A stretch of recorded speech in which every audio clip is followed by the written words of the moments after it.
मावसो उपोषतो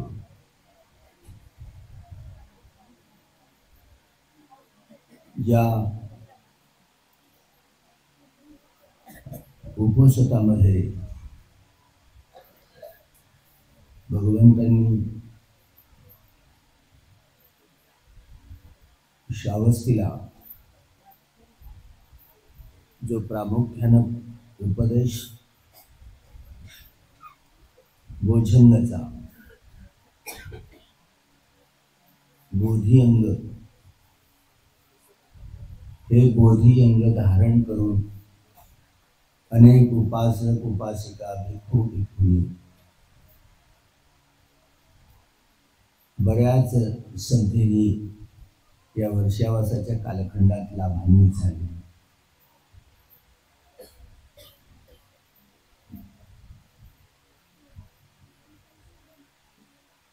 प्रामुख्याने बोधंग बोधीचं अंग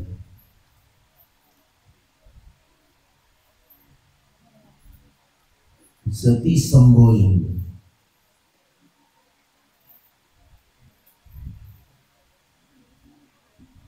सती हा शब्द आला रे आला तिथे कायानुपස්සना वेदनानुपස්සना चित्तानुपස්සना आणि धम्मानुपස්සना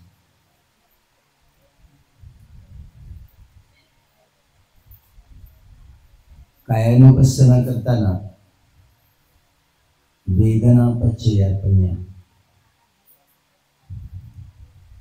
वेदनानुपස්සना करताना वेदनानुपच्चयापन्या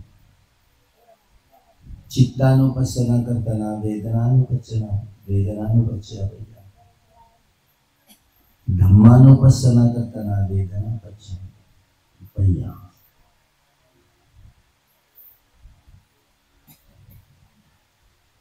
सो सतो संपजाय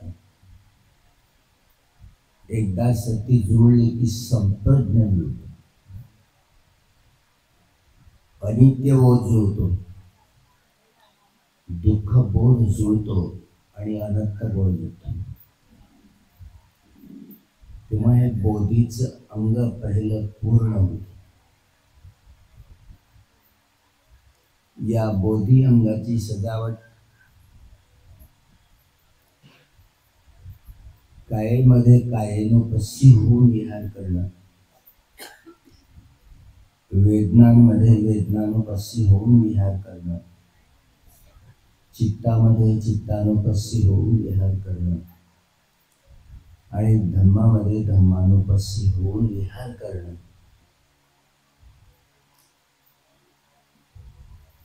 हे प्रत्यक्ष विहार करताना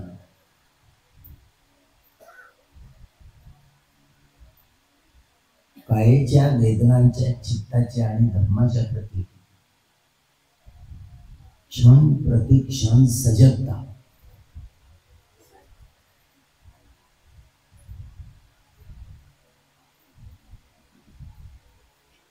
वेदनांचा उदयवेग जाणत जाणत राहण्याची ही निरंतरता बोधीचे हे अंग पुष्ट होत जात.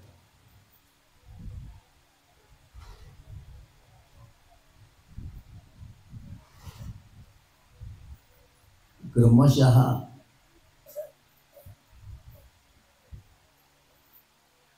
हे अंग जसं जसं पुष्ट होतं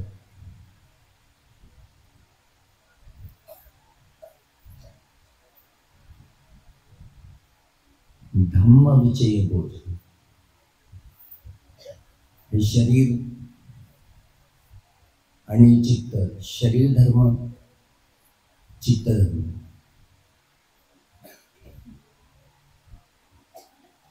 या शरीराचे आणि मनाचे तुकडे तुकडे करून पाहणारी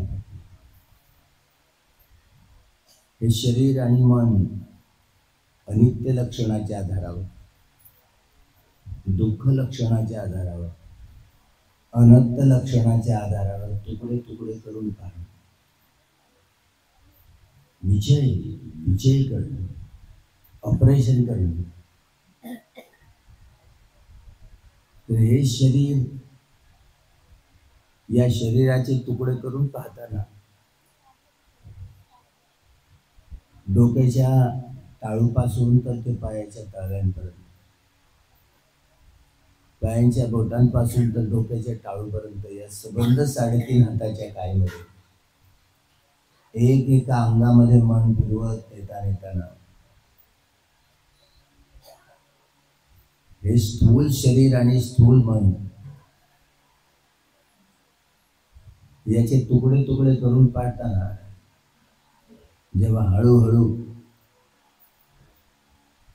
भंगाचा अनुभव होतो, डोक्याच्या टाळूपासून यात्रा सुरू केली, एका क्षणामध्ये खाली उतरतं, कुठल्याही बाधा नसतात.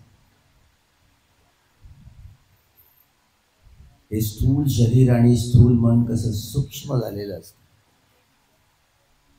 हलकं फुलकं झालेलं असतं,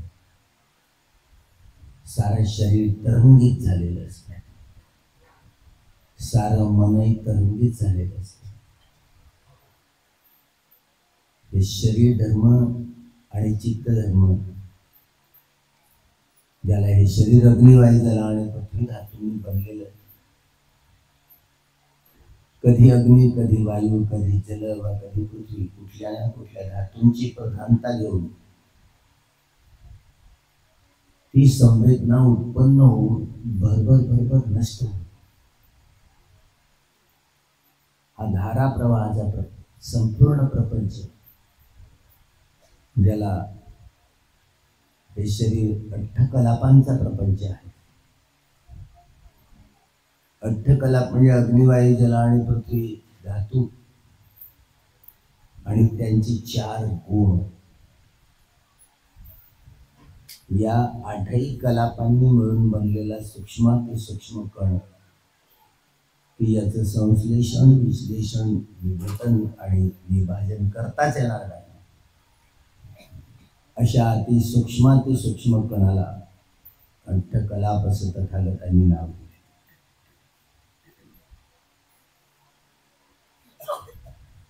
हे शरीराचं ऑपरेशन, चित्त चैतसिकांचा हा संपूर्ण प्रपंच,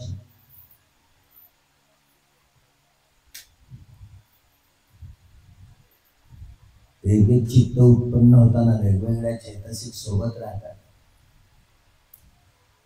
या चैतसिकांचा, तरंगांचा हा प्रपंच,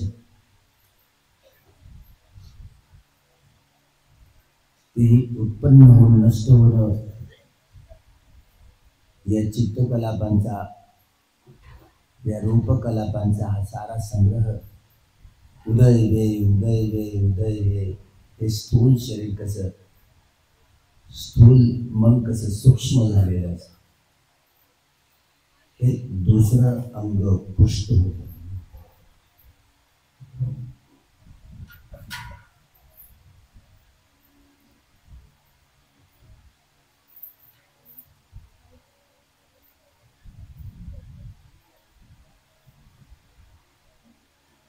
हे जसं जसं दुसरं अंग पुष्ट होतं,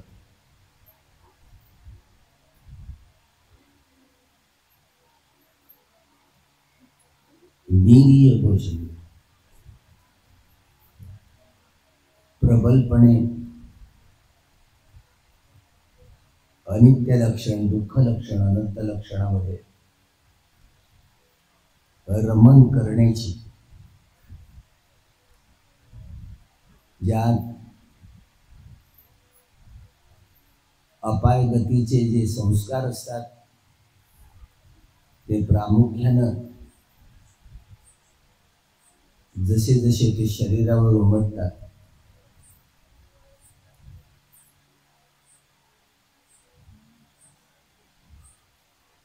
प्रज्ञेमध्ये रमण करत करत त्या अपाय गतीच्या कामसुगती भूमी, रूपभूमी किंवा अरूप भूमीच्या संस्कारातनं चिरत कापत ही येणारी अनित्य प्रवाह, दुःख बोधाचा प्रवाह, अनंत बोधाचा प्रवाह वीर्यपूर्वक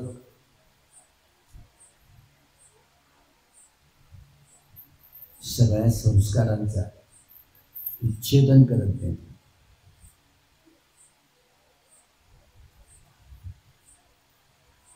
ही उच्छेदनाची प्रक्रिया सतेज होते आणि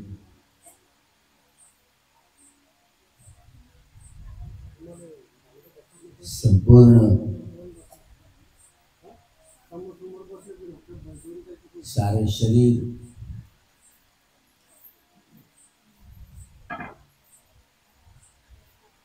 अठ्ठकल्पांचा प्रपंच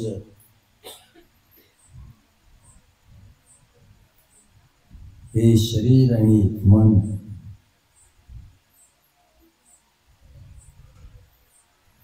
एवढं प्रसन्न होतं, चित्तामध्ये नुसती प्रीती आणि प्रमोद बहरून जातो.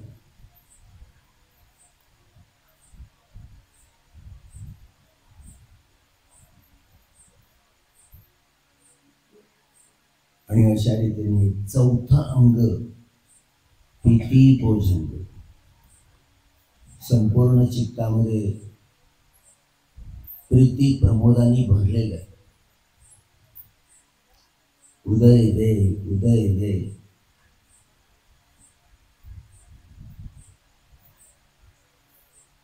प्रीती आणि प्रमोदाने भरलेले हे संपूर्ण चित्त पुष्ट होते. आणि अशा रीतीने प्रीती भोजंग बोधीचा अंग पुष्ट होते.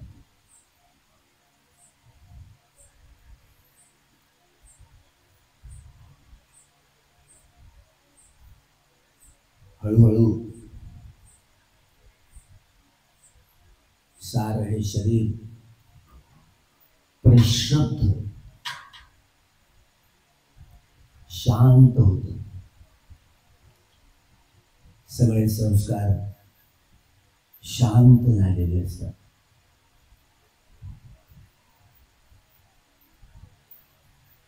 आणि हे बोधीचं अंग पसद्ध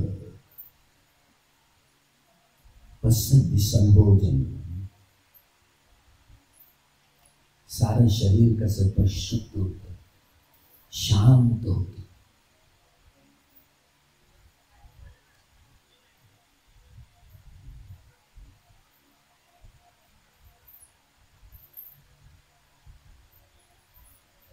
आणि हे बोधीचं अंग पुष्ट होतं.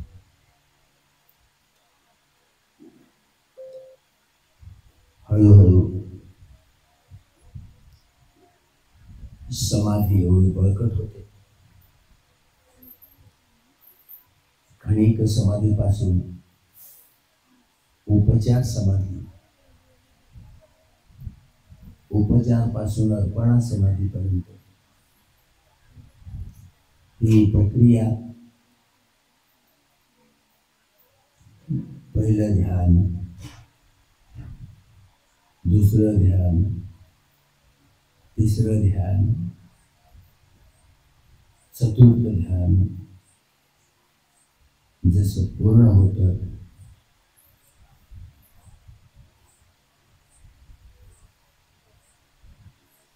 आणि हे समाधी बोधीचं अंग पूर्ण होतं.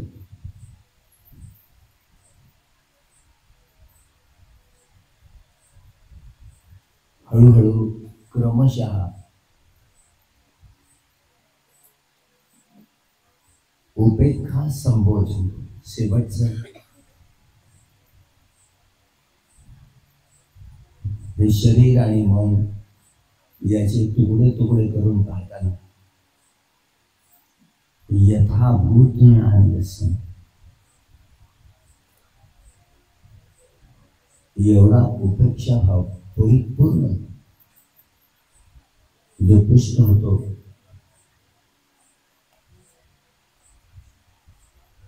कुठलाही भवसंस्कार कुठलाही भवसंस्कार तो समतेनं पाहून कसा तुटून जातो आणि संपूर्णत्वाकडे पोहोचणारी ती समता भावाची दृष्टी पुष्ट होते आणि इथे गोत्रभूत चित्त उत्पन्न होऊन ते अनित्याकडून नित्याकडे नेतं, दुःखाकडून सुखाकडे नेतं, अनंताकडून अनंताकडे नेणारी लोकोत्तर प्रज्ञा प्रारंभ होते आणि अशा रीतीनं बोधीचे अंग धारण करून आर्य सत्याचा साक्षात्कार करणारे अनेक साधक साधिका उपासक उपासिका या माणसेला श्रोतापन्न सकदागामी अनागामी फळापर्यंत पोहोचले. हे मोठं वैभव साधस्तीचं, ज्यातून या वर्षावासाच्या कालखंडामध्ये भगवंतांनी 46 वर्ष आवास केले. या 46 वर्षावासामध्ये 24 असंख्य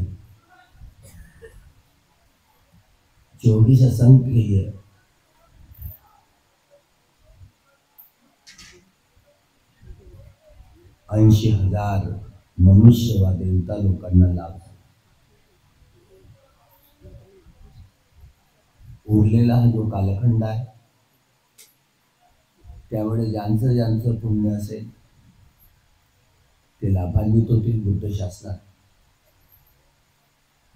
ती परिपूर्णता परिशुद्धता स्थापित होईल.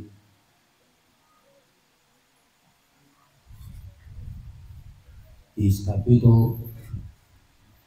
बुद्ध धम्म संघाच्या प्रभावानं आपल्या सर्वांचं मंगल हो, सर्वांचं कल्याण हो. भवतु सर्वमंगलम, भवतु सर्वमंगलम, भवतु सर्वमंगलम.